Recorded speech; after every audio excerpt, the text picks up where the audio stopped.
Good evening, everyone. I know that tonight some people may not be able to watch live because we are having some bad weather in different places, and I know that power is out in different spots, but I am hoping that some of you will be able to see me live.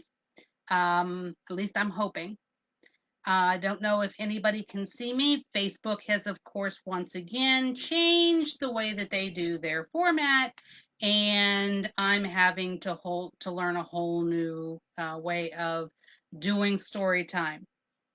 That's nothing unusual, though, is it? Um, I am I was kind of bouncing around trying to figure out where I am and get everything started and set up, and I may or may not be able to see some of your messages today. I've got all kinds of things that are popping up, not messages. Um,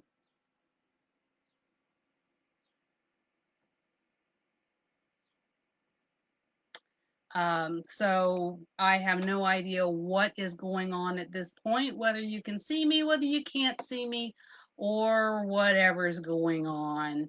But if you can see me, I hope that you will say hello to me. If not, we will go from there. And our story tonight is from, it's called Appalachia, The Voices of the Sleeping Birds. And it is um, written by Cynthia Ryland and Barry Moser. And it is the 1991 Parents' Choice Award book. So it's a very good book. But many of you that maybe not be from our area, you don't know that we are called Appalachia. And yes, we live in Appalachia, for those of you that aren't sure. That's the mountain range that we are in. And many of us are a little bit different. We're not like the rest of the world. Some of you know that I just came back from Las Vegas. Las Vegas is very different from here, and there's no place like home. But it's always nice to be able to go and visit and have fun and learn about new places.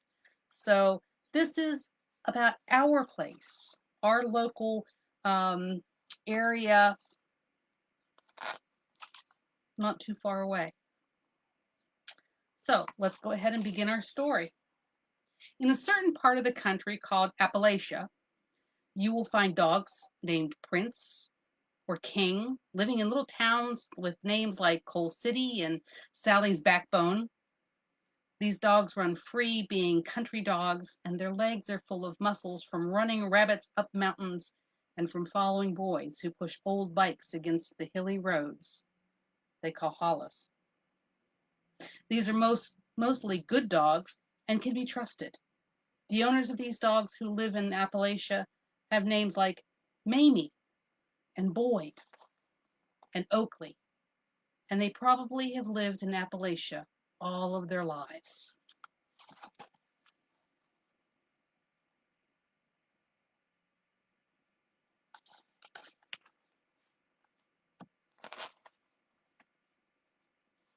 Many of them were born in coal camps, in tiny houses which stood on poles and on the sides of which they could draw a face with their finger because coal dust had settled on their walls like snow. The owners of these dogs grew up more used to trees than sky, and inside them had the feeling of mystery about the rest of the world they couldn't see, because mountains came up so close to them and blocked their view like a person standing in a doorway. They weren't sure about going beyond these mountains, going until the land becomes flat or ocean, and so they stayed where they knew for sure how the sun would come up in the morning and set again at night.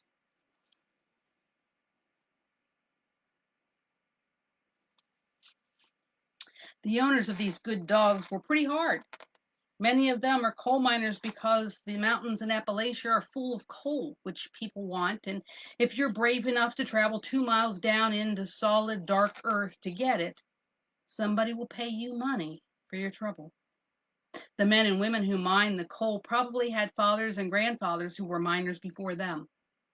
Maybe some thought they didn't have any choice but to be a miner living in between the sides of these mountains and seeing no way to go off and become doctors or teachers or having no wish to become soldiers.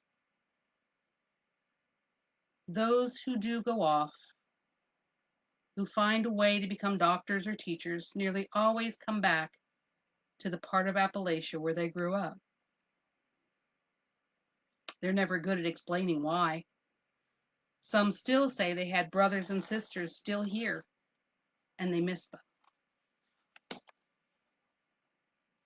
It's a coal miner. Many of us know what the coal miners look like. Some will say they had brothers and sisters still here,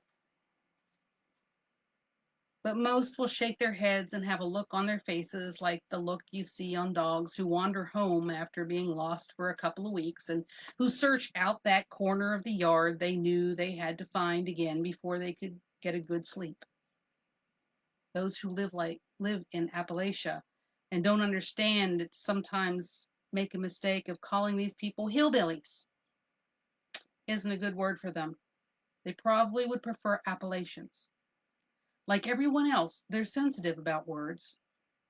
The houses in Appalachia are as different as houses everywhere. Some of the wood and some are brick. Some have real flowers in pots on the porch and some have plastic ones. There's a puppy on the porch. Some have shiny new cars parked in their driveways and some only have parts of old cars parked in theirs.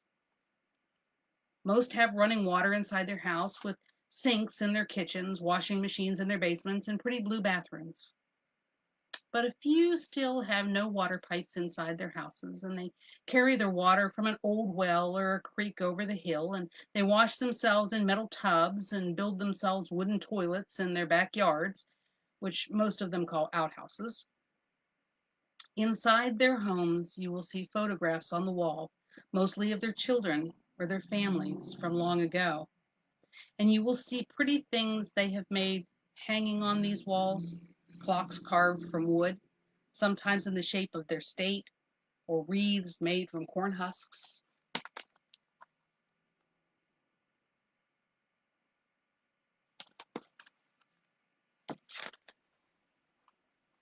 Some will have pictures they bought at the department store when they went into town. In their bedrooms, there are usually one or two or three quilts somebody in the family made. In the winter, these are on the bed, but usually not on top. And in the summer, they stay folded on the shelves in the small dark closets which smell of old wood and mothballs. The good dogs who live in Appalachia are not allowed on these beds, and most of them are not allowed in the house at all. They have their own houses. The kitchens of these houses where Mamie and Boyd or Ollie live almost always smell like fried bacon or chicken, and on top of the stoves there are little plates of food with leftovers.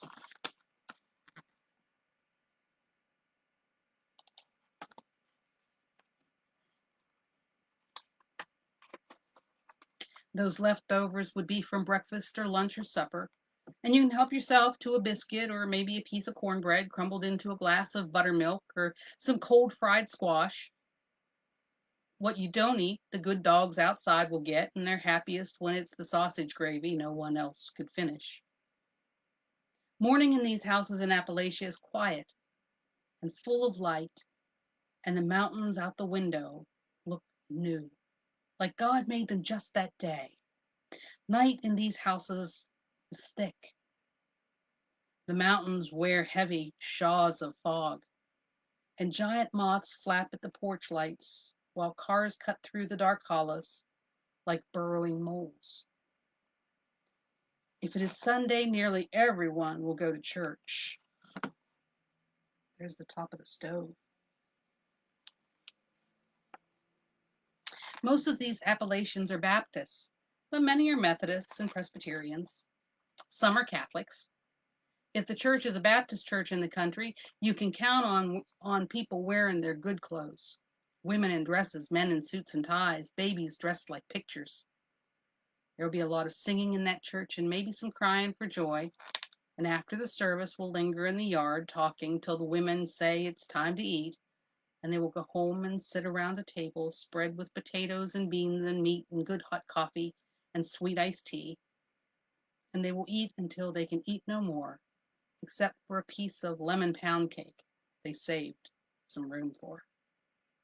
Sunday afternoon, they will go to the houses of their relatives to visit. We'll sit around the kitchen table again, talking, or on the front porch.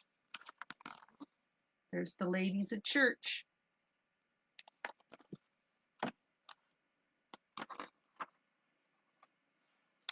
They might do a little work for their mothers who live alone, carrying big boxes to the shed for her, or taking care of the nest of bees hiding near her basement door. Sunday night, some of them will go to church again. In the summer, many of the women like to can. Seems their season. They sit on kitchen chairs, on back porches, and they talk of their lives while they snap beans or cut up cucumbers for pickling. It's a good way for them to catch up on things and have time together, alone, for neither the children nor the men come around much when there's canning going on. In the winter, many of the men like to hunt, and this seems their season. They take off into the woods together with their dogs running ahead.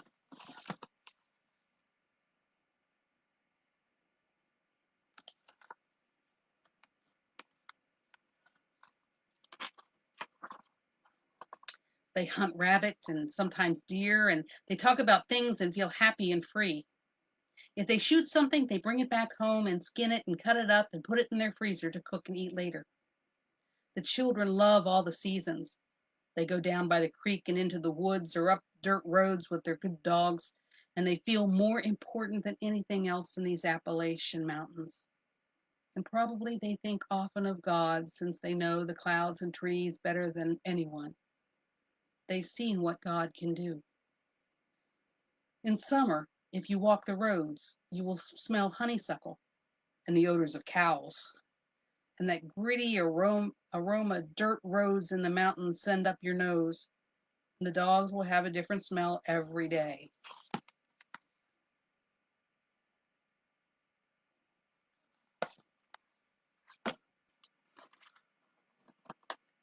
The men and women and children who live in Appalachia have no sourness about them, and though they are shy toward outsiders, they will wave to you if you drive by in your car, whether they know your face or not. Most would probably rather not meet anyone new, but once they are used to you, you will find them bringing you bags of tomatoes from their gardens and sometimes a cherry cobbler.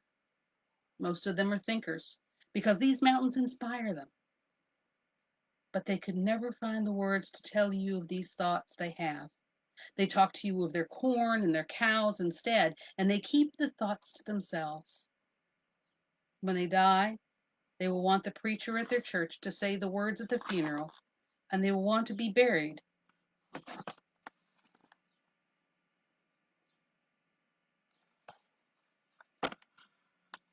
in the Appalachian Mountains with their families.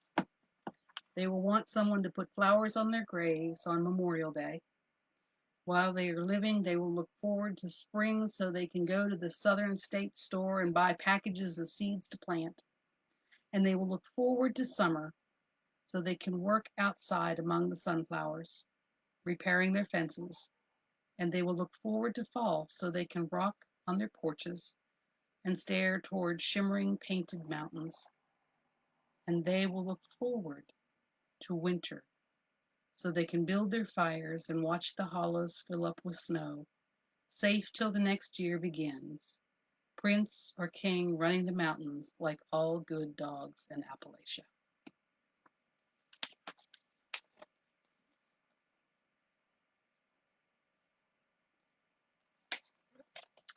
And that concludes our story for tonight.